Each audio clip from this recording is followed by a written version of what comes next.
Anishinaabe, chercheur et historien, Bernard Assiniwi est aussi un écrivain prolifique. L'auteur autochtone compte 35 titres à son actif. Il a touché à tous les styles, des contes pour enfants aux livres de référence.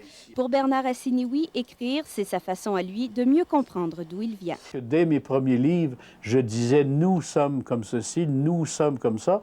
Et ça m'a un peu horripilé moi-même en voyant ça par la suite parce qu'on n'a pas conscience que ce qu'on écrit peut nous impliquer à tel point. J'aurais voulu pouvoir me distancier, mais je me suis rendu compte que c'est la dernière chose qu'on peut vraiment faire et que notre écriture, c'est d'abord notre identité. Et mes livres, bien, ça sert à affirmer ce que je suis et ça a servi à mes enfants à s'identifier à ce qu'ils sont. Et je pense que ça les a servis au niveau de la fierté, en tous les cas, ça ne les a pas servis ailleurs. Mais je pense qu'on a tous trouvé une façon d'accepter ce qu'on était par rapport à ce que papa a dit qu'il était. Bernard Assiniwi écrit également pour sensibiliser ceux qui l'entourent à la réalité amérindienne. Ben oui, on nous met tous on nous met tous dans un même sac, alors que nous sommes 77 nations parlant 53 langues et appartenant à 12 familles linguistiques différentes au Canada. Ce qui fait de nous des gens aussi différents souvent. Par exemple, un Mohawk de Kanawake ou de Kanasatake est aussi loin de ma culture à moi qu'un Français d'un Turc. Ça vous donne une petite idée de combien loin on peut être les uns des autres? Bernard Assiniwi, bonsoir. Bonsoir. Ravi de vous voir, Bernard. Lorsque vous avez reçu ce magnifique prix que vous venez à peine d'aller chercher, on vous a salué, on vous a félicité, mais là, j'ai la chance de le faire de vive voix. J'ai fait les nouvelles pour la première fois de ma vie, cher ami, sans avoir à tuer personne. C'est un prix qui vous a fait extrêmement plaisir, Bernard. Beaucoup. Pourquoi? D'abord parce qu'il est venu de l'extérieur, parce que pendant des années, je pense que je n'appartenais pas au milieu littéraire. On ne me considérait pas comme un littérateur. On m'a toujours considéré comme un n'importe quoi. J'ai écrit sur l'ethnologie, j'ai écrit sur l'histoire, j'ai écrit sur l'enfance, j'ai fait quelques romans. On ne pouvait pas me catégoriser, alors on me laissait à part. Et on m'a souvent mis en nomination pour des prix littéraires, mais on m'a juste invité à regarder les autres les recevoir. Pour une fois, je l'ai eu et par surprise, il venait d'Europe. Alors, je suis très heureux de ça. Il vient de vos pères aussi, hein? Et il vient de mes pères aussi, mais des pères d'Europe, c'est-à-dire qu'ils ne sont pas nécessairement des écrivains d'ici qu'on connaît. Ce sont des professeurs d'université, ce sont des gens qui critiquent la littérature normalement, mais pas nécessairement des écrivains. Est-ce qu'on a remis ce prix, évidemment, vous l'acceptez comme auteur, mais aussi comme autochtone? Bien, je l'accepte comme autochtone d'abord parce que c'est la première fois qu'un autochtone a cette chance d'être reconnu par une littérature dite française quand même. Ce prix-là est ouvert uniquement aux gens d'Amérique qui parlent français, bien sûr, mais il est surtout fait par l'Association des écrivains de langue française du monde entier. Et ça, c'est une reconnaissance qui me plaît beaucoup. En tous les cas, sans être un pied de nez à personne, c'est une reconnaissance à ceux qui ont déjà dit que je ne savais pas écrire. Bernard, j'aimerais qu'on revienne dans le temps. On monte le temps, si vous voulez. Vous êtes né d'un père Algonquin, mère québécoise. Est-ce que très jeune, on vous a inculqué ces traditions amérindiennes? Non, j'ai vécu avec un père qui Parce que vous était êtes né à Montréal, hein? Oui, je suis né à Montréal, moi. Pas dans J'ai été élevé une hutte au en forêt, Coteau-Rouge. ouais. J'ai été élevé au Coteau-Rouge, qui est une petite localité qu'on appelle maintenant Longueuil, là. Mais à l'époque, ça s'appelait le Coteau-Rouge. Et j'ai été élevé par un père qui voulait passer inaperçu le plus possible. Or, quand on a appris qu'on était autochtone dans la famille, moi j'avais quoi, 10, 11 ans, 12 ans? Et on l'a appris par le biais de l'histoire à l'école, parce qu'on était un peu différents, mais on avait un nom français. Mon père avait francisé le nom d'Assiniwi à la Pierre. Et on passait sous silence qu'on était. Mon père me disait, si tu fermes ta gueule, tu n'auras pas de problème. C'est quand on ouvrait la gueule qu'on avait des problèmes. Jusqu'à ce qu'un jour, j'ai voulu savoir qui j'étais. Et c'est comme ça que j'ai amorcé ma carrière d'écrivain, en fait, ma carrière de chercheur surtout. Donc, c'est donc très jeune, si je comprends bien, que vous avez voulu rétablir les faits? Ou... À partir du moment où tu reçois une claque sur la gueule parce que tu es autochtone, tu veux savoir pourquoi tu es autochtone ou pourquoi tu manges une claque sur la gueule, tout simplement. Alors, c'était la façon dont on nous enseignait l'histoire qui a fait que j'ai voulu savoir qui j'étais et j'ai commencé à fouiller pour retrouver qu'il n'y avait rien d'anormal à être autochtone, qu'une histoire qui avait été créée de toutes pièces par un historien qui s'appelait Lionel Groulx, qu'on dit être un grand patriote québécois, mais qui a faussé l'histoire pendant 20 ans de sa vie uniquement pour créer des héros que les Québécois n'avaient pas à l'époque. Quel âge aviez-vous à cette époque? 12 ans. 12 ans. C'est en C'est 1947. dur pour un petit gars de 12 ans de Oui. se rendre. Puis c'est jeune aussi. Et de réaliser, c'est le moment où on en arrive à se poser la question, pourquoi est-ce que je vis et qu'est-ce que je suis? Parce que comme j'étais moitié un, moitié l'autre, j'étais rejeté souvent par les deux côtés qui disaient, les Indiens disaient, t'es même pas un Indien pur, et les Blancs disaient, t'es pas un Blanc non plus, t'es à moitié autochtone. Alors c'est tout ça qui faisait que j'aurais pu, moi, quand j'ai eu ma crise d'adolescence, en arriver aux conclusions que certains jeunes ont aujourd'hui de mettre fin à mes jours. Ça m'est arrivé d'y penser. Mais je suis passé au travers parce qu'on avait beaucoup d'espoir. À notre époque, on se disait que tout était possible. D'abord, on rêvait. On ne savait pas ce qu'était le monde et on rêvait beaucoup plus qu'autre chose. Alors, à quel moment est-ce que la pierre est disparue et Cassinoui a Moi, refait la surface? pierre est disparue. J'étais déjà marié, j'avais des enfants et j'étais aux affaires indiennes et tous les Autochtones qui me rencontraient traduisaient mon nom en cri pour me dire « Siniwi » ou... Mais effectivement, c'était le nom que mon père portait avant de s'appeler Lapierre. Et j'ai simplement repris le nom familial. J'ai toujours porté le nom de Lapierre Assiniwi, mais les Québécois ont toujours eu cette paresse de ne m'appeler que Lapierre et d'oublier la Siniwi. Et comme j'étais comédien, on disait que mon nom faisait trop long, il dépassait celui des autres, et dans un programme, ça se fait pas. Et d'ailleurs, j'aimerais qu'on parle de ce parcours qui est fort intéressant. D'abord, le chant classique. Oui, le chant classique pendant 6 ans de ma vie, oui. Et là, il n'y a pas débouché vraiment? Ça? Absolument pas, c'était pas possible. Et il fallait penser tout de suite à l'Europe. Et il était impensable pour moi, à 15 ou 16 ans, de partir dans un autre pays pour faire une carrière. C'est chez nous que je voulais réussir. Ensuite, vous avez été comédien? J'ai été comédien pendant une vingtaine d'années, 25 ans, et j'ai bien gagné ma vie, mais il me manquait quelque chose, c'est-à-dire qu'il me manquait de m'exprimer, moi, de dire ce que j'avais à dire. Je pouvais être un personnage autre, au moins, et ça me permettait de m'évader, mais ça ne me permettait pas de m'exprimer. Mais c'est probablement de là où vous est venue l'envie de raconter. Bien, l'envie de raconter, d'abord parce que mon père était un conteur et que tout ce qu'il m'avait raconté, j'avais envie de leur dire. Et j'ai commencé à écrire, mais en pensant que je ne savais pas écrire. Et j'avais besoin d'aide, j'allais chercher quelqu'un. Voudrais-tu corriger ceci, corriger cela? Et finalement, pour me rendre compte qu'on n'est jamais mieux servi que par soi-même, si on a envie de dire quelque chose, il faut trouver une forme pour le dire sans nécessairement privilégier la forme par rapport au fond. Et vous avez choisi l'écriture. On en reparle tout de suite après la pause.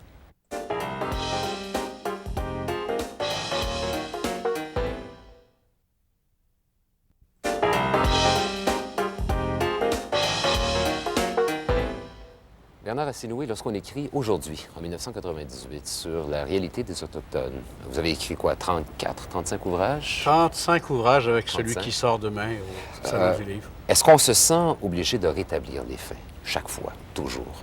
Dans mon cas, moi, c'est la réponse que je suis obligé de vous faire, oui. J'ai été obligé de rétablir les faits à chaque fois que j'ai écrit un livre ou restauré des choses. Les gens ont la mémoire très courte ou ils ont la mémoire sélective. Les gens vont continuer toujours à dire ta squaw quand ils vont parler de ta femme parce qu'ils ont oublié ce que j'ai déjà dit quelque part, que squaw, ça désigne les parties génitales d'une femme. Ils vont continuer à dire un guerrier dès qu'ils passent à un autochtone, en oubliant qu'à une certaine époque, tout le monde était guerrier et que guerrier, c'est un terme inventé par les Européens qui n'existe même pas chez nous. Oui, je suis obligé de rétablir constamment des faits et ça me fatigue un peu parce qu'après 40 ans d'écriture, des fois, tu as l'impression que personne n'a lu ce que tu as écrit. Et c'est ce qui fait qu'on travaille toujours seul, au fond. Et on risque de se répéter parce qu'on est obligé toujours de rétablir des faits, oui. Et vous avez été aussi, plus d'une fois, très critique envers des historiens particulièrement. Bien, je suis critique envers les historiens parce que j'ai toujours considéré que l'historien, c'est un homme d'aujourd'hui qui te raconte hier. Il ne peut donc pas te raconter hier avec la mentalité des gens d'hier. Il faut qu'il y ait sa mentalité d'aujourd'hui. Et un jour, Marcel Trudel avait dit « Il faut se reporter à l'époque ». Or, je défie quiconque d'aujourd'hui de se reporter au 16e ou au 17e siècle. Personne de nous ne sait vraiment comment c'était, même avec tous les écrits qu'on nous a laissés. On ne peut pas faire abstraction de ce qu'on est pour raconter hier. J'ai fait simplement la critique de ceux qui nous ont expliqué tels qu'ils nous ont vu expliquer il y a 400 ans et qui n'ont pas fait le joint entre ce qu'on aurait peut-être pu être et ce qui sont devenus eux aujourd'hui. Parce que si on fait la même comparaison entre l'Autochtone et le non-Autochtone, c'est pas plus glorieux pour le non-Autochtone. Sauf qu'on juge le non-Autochtone avec ses yeux d'aujourd'hui et on juge l'Autochtone avec des yeux supposément d'hier. C'est tout. Ouais. Et si vous avez été critique envers les historiens, eux, ils l'ont été aussi face à Ah, vous. bien, ils m'ont pas manqué, bien sûr, qu'au départ. Il y a même quelques-uns qui se sont permis de me critiquer sur certaines des traductions de livres que j'avais faits sur, bon, le lexique des noms indiens en Amérique et tout. Et qui, Qui est un 25 ans... ouvrage fascinant, d'ailleurs, Oui, hein, qui puis nous rappelle quelques racines. Puis qui, disons. 25 ans plus tard, s'avère toujours aussi vrai qu'il y a 25 ans. Sauf qu'à l'époque, les gens s'imaginaient que j'étais peut-être une dilettante et que je ne connaissais pas les langues dont je parlais. Alors que, bien sûr, on ne peut pas parler d'une langue si on ne la connaît pas ou si on ne peut, on ne peut pas parler dans cette langue. Parlons brièvement de cette langue. Je voulais qu'on en parle tantôt, mais puisque vous ouvrez la porte, quelle langue magnifique, très imagée, hein, toujours. Bien, c'est que beaucoup de langues, c'est-à-dire qu'on parle d'une langue, on parle d'une famille linguistique qui s'appelle la famille algonquienne et que les gens appellent algonquine parce qu'autrefois, on mélangeait tout. Les Algonquins d'en bas, c'était les Montagnais et les Algonquins d'en haut, c'était les Odawa sur l'île de Manitoulin dans le lac Huron. Or, tout le monde qui parlait une langue qui s'approchait de la famille algonquienne, on les appelait les Algonquins. Et on oubliait qu'à l'intérieur même de la famille algonquienne, on était 35 ou 40 nations tout à fait différentes, qui avions des langues différentes, qui se rattachent à l'algonquien comme le français se rattache au latin et au grec. Bon, aussi simple que ça. Mais les racines étant les mêmes, oui, quelle belle langue. Une belle langue où je suis rendu, moi, à une recherche d'à peu près 65 000 verbes et je n'ai pas encore terminé de trouver tous les verbes que je peux avoir dans C'est cette comme langue. si chacun de ces mots-là, chacun de ces noms-là étaient des photographies, dans le fond. C'est effectivement C'est une photographie. une photographie. C'est effectivement une image sur laquelle on a posé un son et sur laquelle on agglomère d'autres images pour en former. Ce qui fait que vous pouvez faire un nouveau mot que personne n'a jamais entendu, mais que tout le monde va comprendre, parce qu'elle fait partie de plusieurs des images qui existent déjà. On est ici ce soir dans un environnement que vous connaissez très bien. Valérie vous a rencontré peu de temps après notre rencontre et on va voir ce que vous faites exactement ici, au Musée canadien des civilisations. Depuis 5 ans, Bernard Assignoui travaille sur la salle des premiers peuples qui doit être inaugurée cet été au Musée des civilisations. Une salle qui tient à cœur au chercheur historien de 62 ans et qui représente une chance inédite pour les Autochtones de raconter, d'exprimer qui ils sont.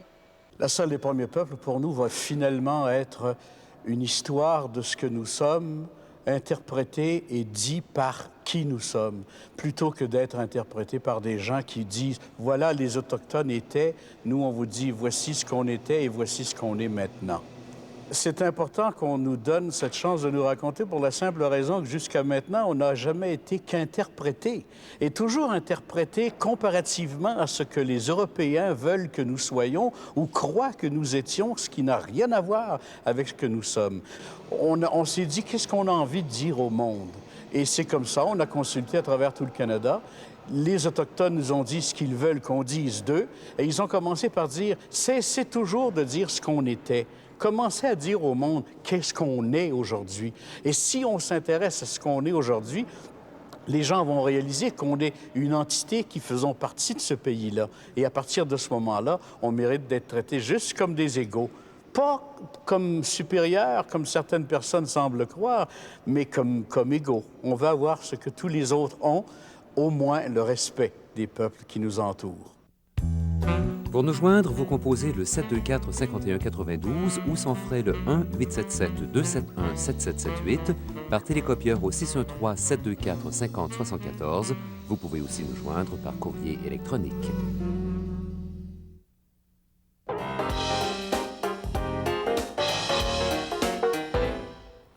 Bernard Assignoui, c'est cet ouvrage, la saga des Beothuk, qui vous a valu ce prix France-Québec que vous venez d'aller chercher. Oui, je l'ai vu à Paris avec une belle bande rouge. C'est assez beau. C'est oui, beau, oui. hein? Ça fait plaisir Oui, de oui. voir ça.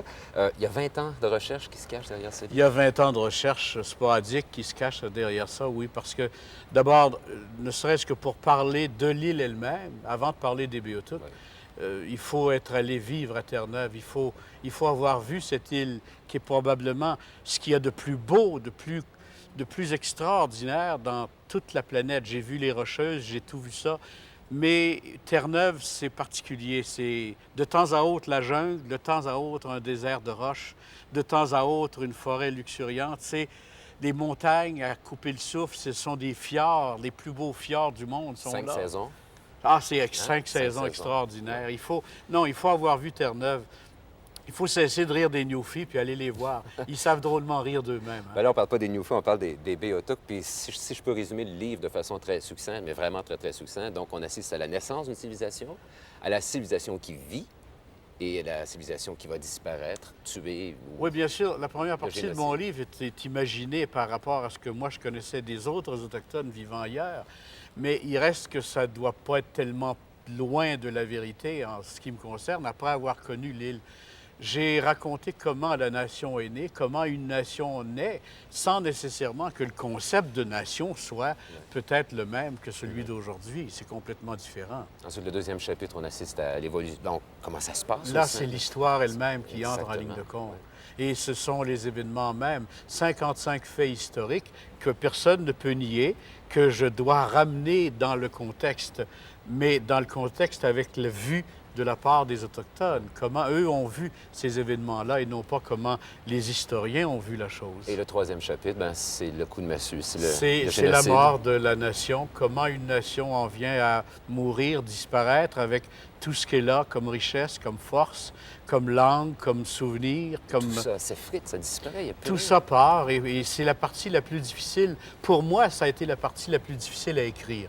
D'abord parce que je l'ai fait raconter par des mémoires vivantes qui sont féminines, qui sont deux femmes qui racontent la fin. Et pour être femme, ben, un écrivain masculin, macho comme je le suis, bien sûr, doit se transposer. Et en se transposant, ben, on y perd un peu de ses propres plumes et on apprend à avoir une plus grande sensibilité, tout ça. Quand on termine la lecture de votre roman, on se sent... Enfin, je me sentais là, j'étais plein d'amertume. J'imagine que c'était la même chose pour vous. Oui, on se sent très Triste. là. Je me suis senti bon, il ne faut pas le lire quand on est trop...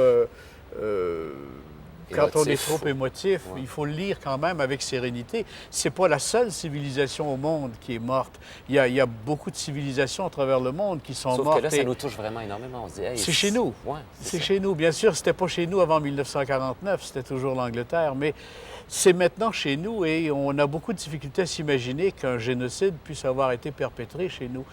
Mais c'est un génocide que les gens n'ont pas planifié. C'était pas un génocide où on voulait éliminer le monde. L'ignorance, l'impossibilité de communiquer entre deux peuples a fait que les gens en sont venus à ça. Et on est toujours un peu contributoire à ce qu'on est comme personne, comme peuple. Les Béotucs ont peut-être aussi une partie de la responsabilité pour être disparus, ne pas avoir voulu établir le contact. Ma plus grosse crainte, en fait, après avoir lu votre livre, c'est en regardant Bernard de Rome le soir à la télévision, je me disais, est-ce qu'on est en train de faire la même chose ailleurs sur la planète? Oui, bien Hein? ça, bien oui. Voilà, quand on le regarde, on ne peut plus, après avoir lu mon livre, je pense qu'on ne peut plus regarder le monde et les événements mondiaux sans penser à une nation qui risque de disparaître. Si on pense au Chiapas, par exemple, au Mexique, si on pense un peu partout, si on pense à ce qui se passe en Algérie, on a peur, ça nous fait peur. Bon, malheureusement, c'est presque déjà la fin de notre émission, Bernard Assiniboui. Quels sont vos projets? Là, un nouveau livre. Ben, j'ai un lancé livre demain qui au sort salon. demain au Salon du Livre qui s'appelle Ikwe, la femme. Oui. Mon premier livre parlait de l'homme, Anishinaabe, et mon dernier livre parle de la femme. La femme algonquienne, mais en fait la femme tout court, la femme telle qu'elle est, telle qu'elle était et telle probablement qu'elle sera encore demain. Il faudra vous réinviter pour en reparler. Bernard Assiniboui, merci beaucoup. Merci. Merci infiniment.